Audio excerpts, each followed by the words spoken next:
Inson tanasida sodir bo'ladigan fiziologik jarayonlardan biri bu uyqu hisoblanadi. Uyqu biz insoniyatning kunlik biritmi hisoblanadi. Uyquning normadan buzilishi esa turli xil uyqu kasalliklarining kelib chiqishiga sabab bo'ladi. Inson tanasida uchrovchi 3 ta eng ko'p tarqalgan uyqu kasalliklari haqida gaplashamiz. Ulardan birinchisi bu uyqusizlik yoki uyquchanlik kasalligi hisoblanadi.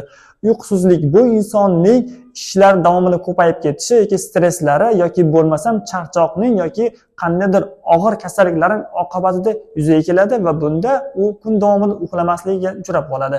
Ikkinchi uyqu kasalliklaridan biri bu oyparastlik kasalligi hisoblanib, inson uxlayotgan vaqtida tunda o'rnidan yurib ketadi va tabiatni tashqarini aylanib keladi, duolarning ustida yurib ketadi va ko'chalarga borib qaytib kelib, ertasi kun o'rnidan turgan vaqtda esa qayerda ishini eslay olmay qoladi.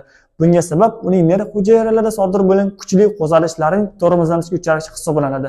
Uchinchi uyqu kasalliklaridan biri bu kam hollarda uchraydigan, lekin xavfli kasallik hisoblanib, bu letargik uyqu kasalligi hisoblanadi. Bu insonlarda to'satdan paydo bo'ladi va inson chuqur uyquga ketishiga sabab bo'ladi. Bu kasallikda insonda nafas olish, yurak urishi deyarli sezilmay qoladi. Hattoki ayrim hollarda bunday insonlarni vafot etdi deya atashlari mumkin. Ammo bu letargik uyqu kasalligining belgisi hisoblanadi va bu kasallik bir hafta, bir oy, balki yillab davom etishi mumkin.